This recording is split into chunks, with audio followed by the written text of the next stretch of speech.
जलोढ़ मिट्टी भारत के कुल क्षेत्रफल में 43.4% पर पाया जाता है और काली मिट्टी 15% पर और लाल मिट्टी 18% पर और लेटेराइट मिट्टी 4% पर। बाढ़ के मैदान की कांप को स्थानीय रूप से खादर कहा जाता है एवं पुरानी कांप जो अपरदन से अप्रभावित होती है उसे बांगर कहा जाता है। इसमें पोटास तथा कैल्शियम की प्रचुरता होती है तथा जलोढ़ में नाइट्रोजन एवं ह्यूमस की कमी पाई जाती है। काली मिट्टी को स्थानीय रूप से रेगूर या काली मिट्टी कहा जाता है तथा अंतर्राष्ट्रीय रूप से उष्ण कटिबंधीय चरनोजम कहा जाता है। काली मिट्टी में नमी धारण करने की क्षमता अधिक होती है जो गीली होने पर चिपचिपी एवं सूखने पर इनमें दरारें उत्पन्न हो जाती है। लाल मिट्टी ग्रेनाइट एवं नीस चट्टानों के विखंडन एवं वियोजन से बनी होती है। लाल मिट्टी लाल रंग लोहे के ऑक्साइड की उपस्थिति के कारण होता है। लाल मिट्टी में बाजरे जैसी खाद्यान्न फसलों उगाई जाती है। लेटेराइट मिट्टी इनका स्वरूप ईंट जैसा होता है, भीगने पर यह कोमल एवं सूखने पर कठोर हो जाती है। लाल मिट्टी लौह एवं एल्युमिनियम से प्रचुर होती है किंतु नाइट्रोजन, पोटास एवं जैविक पदार्थों की कमी होती है।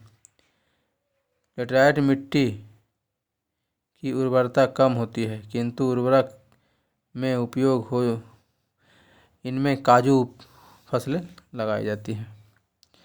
पर्वतीय मिट्टी चाय, कहवा, मसाला तथा फसलों के उत्पादन में उपयुक्त होती है।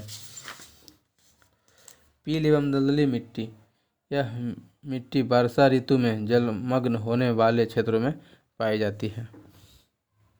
ग्रे क्रांति उर्वरक क्रांति जो खाद्यान्न श्रृंखला से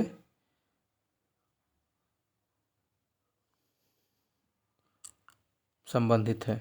खाद्यान्न श्रृंखला सब्जी, खाद्यान्न, फलों के सड़ने से बचाना से संबंधित है। रबी फसल अक्टूबर नवंबर में बोया जाता है तथा मार्च अप्रैल में काट लिया जाता है। रबी फसल में गेहूँ, जौ, चना, मटर, सरसों, आलू, राई और अलसी आते हैं। खरीफ फसल जून जुलाई में बोया जाता है। इसमें धान, गन्ना, तिलहन, ज्वार, बाजरा, मक्का, अरहर, कपास, मूंगफली, मड़ुआ, तिल, सोयाबीन आता है। गर्मा फसल यह मई जून में बोई जाती है और जुलाई अगस्त में काट ली जाती है। गर्मा फसल में राई, मक्का, ज्वार, जूट और मड़ुआ आता है। रेड सिंधी गाय की नस्ल है। देश में प्राकृतिक गैसों का सर्वाधिक भंडार मुंबई हाई में है। कोल इंडिया लिमिटेड की स्थापना 1975 में किया गया था। इसका मुख्यालय नई दिल्ली में स्थित है तथा इसे 2011 में महारत्न का दर्जा दिया गया। कोल इंडिया के निदेशक प्रमोद अग्रवाल हैं। पुंछी आयोग का गठन 2007 में किया गया था। इस आयोग ने अपनी रिपोर्ट 2010 में प्रस्तुत किया। केंद्र राज्य संबंधों पर आधारित कुछ प्रमुख आयोग: प्रशासनिक सुधार आयोग वर्ष 1969 में गठन, राजमन्ना आयोग 1969 में गठन, सरकारी आयोग 1983 में गठन। आर्टिकल 153 के तहत भारत में एक राज्यपाल होगा। आर्टिकल 54 के तहत राज्य में कार्यपालिका शक्ति राज्यपाल के हाथों में होगी। 155 में राज्य में राज्यपाल की नियुक्ति है। 169 में राज्यपाल का शपथ। 161 में राज्यपाल के द्वारा क्षमादान। दोनों सदनों की संयुक्त बैठक की अध्यक्षता लोकसभा अध्यक्ष करता है।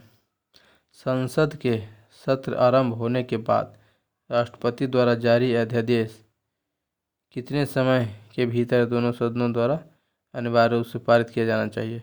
6 सप्ताह के भीतर। आर्टिकल 123 के अंतर्गत राष्ट्रपति अध्यादेश जारी करता है जो 6 सप्ताह के भीतर दोनों सदनों द्वारा पारित किया जाना चाहिए। कनाडा से सरकार की संघीय व्यवस्था, केंद्र के पास अपशिष्ट शक्तियां, संघ तथा राज्य के बीच शक्तियों का विवरण लिया गया है। 1892 का भारतीय परिषद अधिनियम, इसके तहत अप्रत्यक्ष चुनाव प्रणाली की शुरुआत की गई।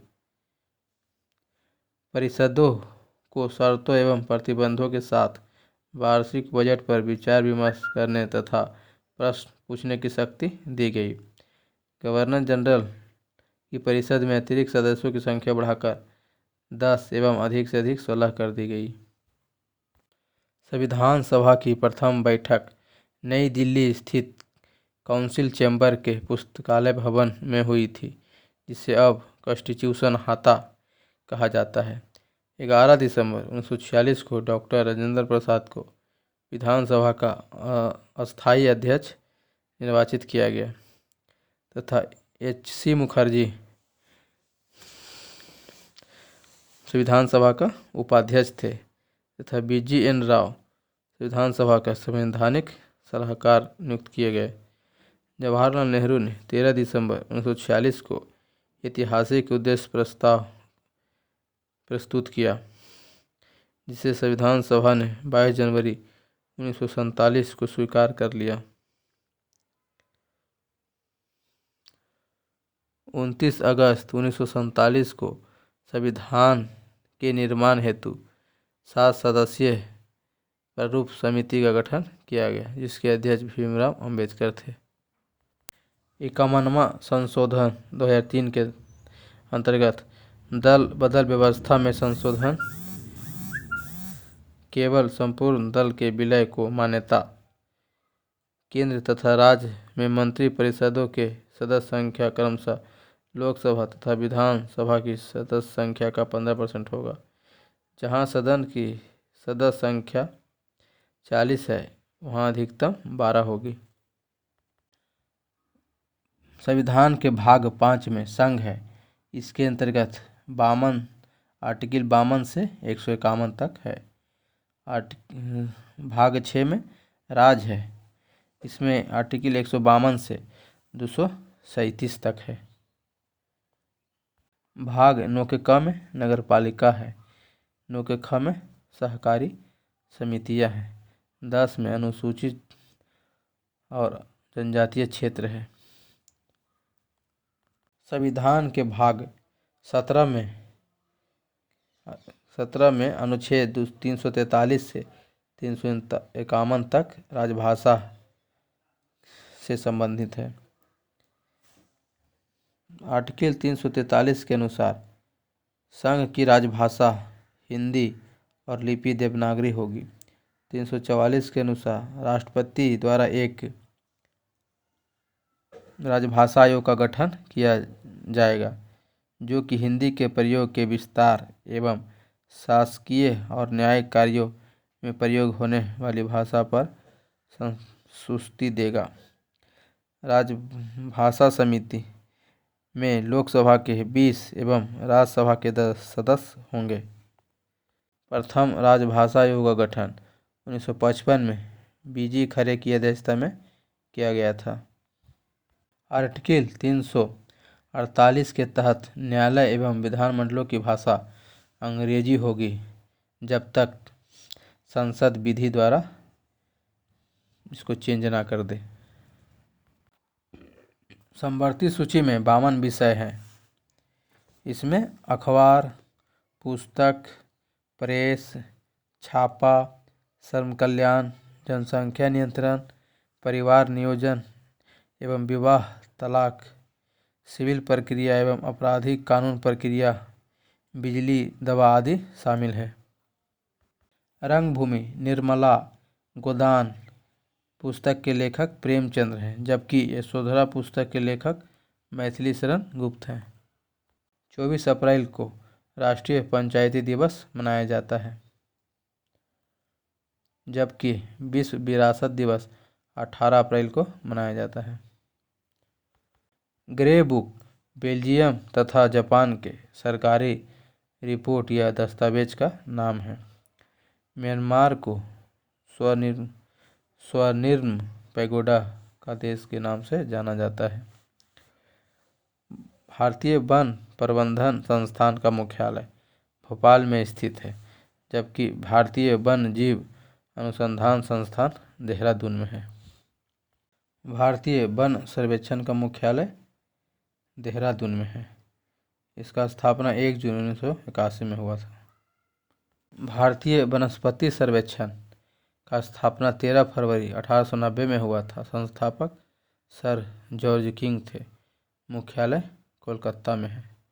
भारत सरकार द्वारा भारतीय वनस्पति सर्वेक्षण को 1954 में पुनर्गठन किया गया। नई विज्ञान एवं प्रौद्योगिकी नीति को वर्ष 2003 में लागू किया गया। अंतर्राष्ट्रीय आपराधिक पुलिस संगठन इंटरपोल का मुख्यालय लियोन्स फ्रांस में है, जबकि इसकी स्थापना 1923 में की गई थी। भारत के 6 प्रमुख बैंकों का राष्ट्रीयकरण 1980 में छठी पंचवर्षीय योजना के दौरान किया गया था, जबकि 14 प्रमुख बैंकों का राष्ट्रीयकरण 1969 में किया गया था। भारत में योजना आयोग का गठन केसी नियोगी समिति की सिफारिश पर 15 मार्च 1950 को किया गया था। वर्तमान में इस आयोग के स्थान पर नीति आयोग का गठन किया गया है, जो 2015 से कार्यरत है। अप्रत्यक्ष कर का उदाहरण सीमा शुल्क, जिसमें आयात एवं निर्यात पर लगाया जाता है।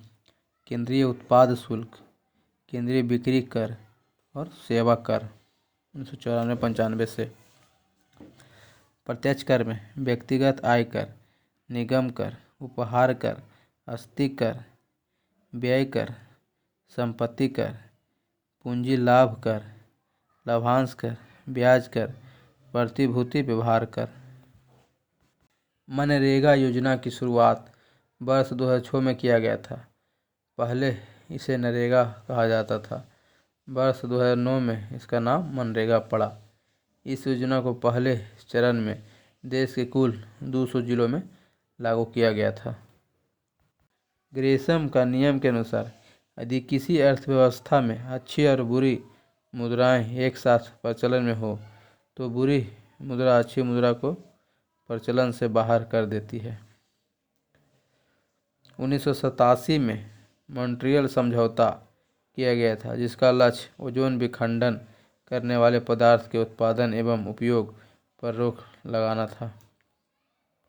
दुर्लभ जातियों की संख्या विश्व में सबसे कम है।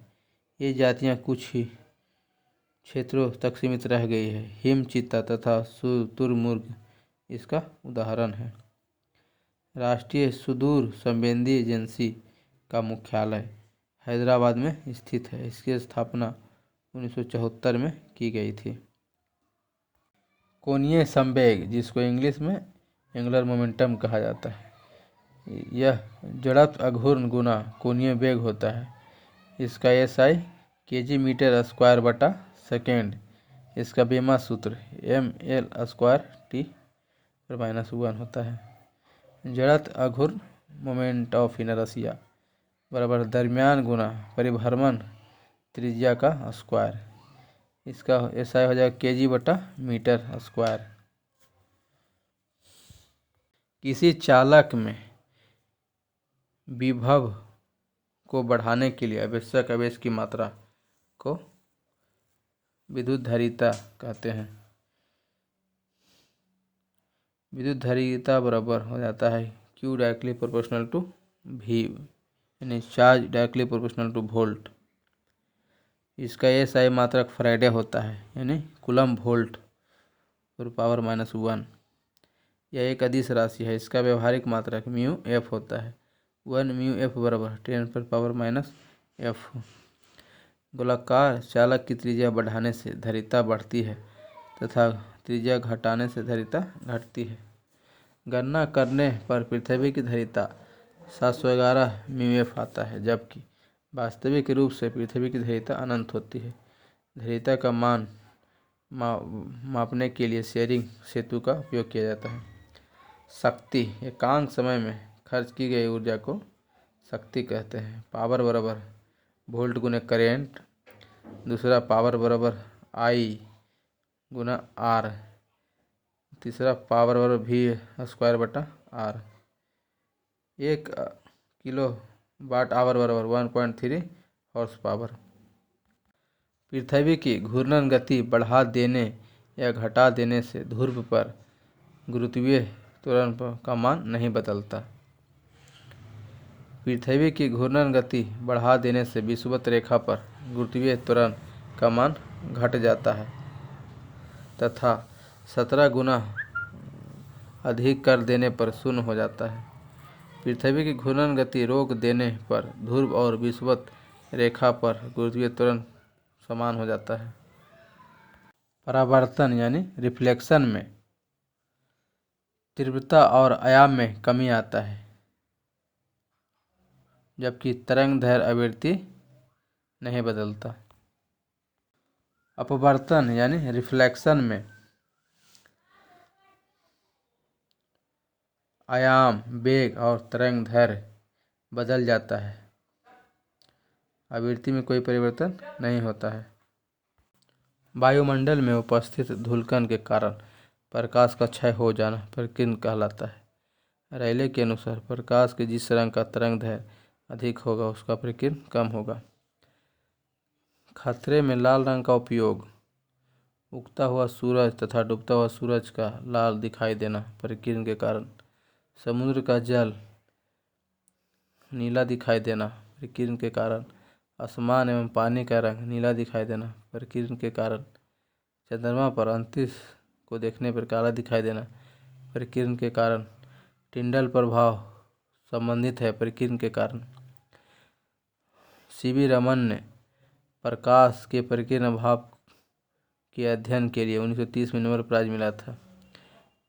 सीवी रमन ने प्रकाश के प्रकीर्णन को 28 फरवरी 1928 में खोज की थी तथा इनको 1954 में भारत रत्न भी दिया गया। हीरा का हाइब्रिडाइजेशन sp3 होता है। ग्रेफाइट का हाइब्रिडाइजेशन sp2 होता है। sp3 किसका किसका होता है? CH4 का C2H6 CCl4 NH4, जिसमें sp3 उसी का हुआ जिसका 3 से ज़्यादा हो। इसमें एक एक्सेप्शन है C2H4, इसका sp2 होता है। sp2 का कौन कौन होगा? BF3 BCl3 CH3। प्लास्टिक की खोज अलेक्जेंडर पार्कस ने किया था। प्लास्टिक एक संश्लिष्ट पदार्थ है जो कार्बन यौगिकों के बहुलीकरण द्वारा बनाया जाता है। लौह एक प्राकृतिक प्लास्टिक है। ऊष्मीय प्लास्टिक, जिसको इंग्लिश में थर्मोप्लास्टिक कहा जाता है, यह बार बार बनाई जाने वाली प्लास्टिक है तथा बार बार मुलायम होने वाली प्लास्टिक है। यह भौतिक परिवर्तन को बताता है। ऊष्मीय प्लास्टिक के उदाहरण पॉलीथीन, पॉलीप्रोपीन, पॉलीएस्टीरीन, टेफ्लॉन, पीवीसी आदि है। टेफ्लॉन का निर्माण टेट्राफ्लोरोइथीन के बहुलीकरण से निर्मित होता है। यह एक अदहनशील पदार्थ है जिस पर अम्ल तथा क्षार का कोई प्रभाव नहीं पड़ता। इसका उपयोग खाना बनाने वाले बर्तनों में ना चिपकने वाली परत चढ़ाने में किया जाता है। टेफ्लॉन का प्रयोग गैस टैंक के निर्माण में भी किया जाता है। लोहे का शुद्धतम रूप पिटमा लोहा है, जिसमें 0.20% कार्बन होता है। चिली साल्टपीटर का रासायनिक नाम सोडियम नाइट्रेट है। पोटेशियम नाइट्रेट को नाइटर या स्वरा कहा जाता है तथा पोटेशियम कार्बोनेट को पर्ल एस कहा जाता है। अमरबेल एक परजीवी पादप है। अमरबेल में क्लोरोफिल नहीं होता है। जाइलम के द्वारा जल और पोषक तत्वों का परिवहन पादपों में होता है। जाइलम को दारू भी कहते हैं। अमीबा शरीर के सतह द्वारा सांस लेता है। केंचुआ शरीर के त्वचा या मोस्ट कटिकल द्वारा सांस लेता है। कीट ट्रेकिया द्वारा सांस लेता है। जीवाणु मीसोसोम द्वारा सांस लेता है। और ऑर्थोपोडा पैसिडोगिल्स द्वारा सांस लेता है। मोलस्का वैस्कुलराइज बैग या लंग्स द्वारा सांस लेता है। पालक में ऑक्जेलिक एसिड पाया जाता है। छोटी आंत का लंबाई 6 से 8 मीटर होता है। यह आहार नाल का सबसे लंबा भाग है। संपूर्ण आहार नाल, जिसको एलिमेंट्री कैनाल भी कहते हैं, यह 10 मीटर लंबा होता है। इसी के अंतर्गत छोटी आंत और बड़ी आंत आती है। अमाशय में पाचन क्रिया संपन्न होने के बाद भोजन छोटी आंत में पहुंचता है, जहां भोजन का पाचन तथा अवशोषण छोटी आंत के द्वारा किया जाता है। पाचन संबंधी सबसे अधिक कार्य छोटी आंत में होता है। छोटी आंत को 3 भागों में बांटा गया है। ड्यूडेनम, यह अमाशय के बाद यू-लाइक संरचना में पाया जाता है। ड्यूडेनम, छोटी आंत का ड्यूडेनम में लीवर तथा अग्नाशय खुलते हैं। इसके द्वारा कुछ द्रव स्रावित होते हैं। यह द्रव एंजाइम को सक्रिय करते हैं, जिससे भोजन का पाचन होता है। इसका दूसरा भाग जेजुनम। जेजुनम में पाचन संबंधी कोई रासायनिक कार्य नहीं होता है। तीसरा इलम, यह छोटी आंत का सबसे नीचे वाला हिस्सा होता है, जो कई घुमावदार नलियों के रूप में पाया जाता है। छोटी आंत से निर्मित एंजाइम स्रावित होते हैं। इरेप्सिन, जो पेप्टोन्स को एमिनो एसिड में बदल देता है। माल्टोज, जो है ना, ग्लूकोज प्लस ग्लूकोज से बनता है। लैक्टोज, ग्लूकोज प्लस गैलेक्टोज से बनता है। Fats, fatty acid plus glycerol से बनता है। छोटी आंत में भोजन का पाचन संपन्न होने के बाद बचे हुए भोज्य पदार्थ को अवशोषित करने के कार्य छोटी आंत में मौजूद बिल्ली के द्वारा होता है। बिल्ली के कारण छोटी आंत के पृष्ठ क्षेत्रफल में वृद्धि होती है, जिसके अवशोषण का कार्य आसानी से हो जाता है।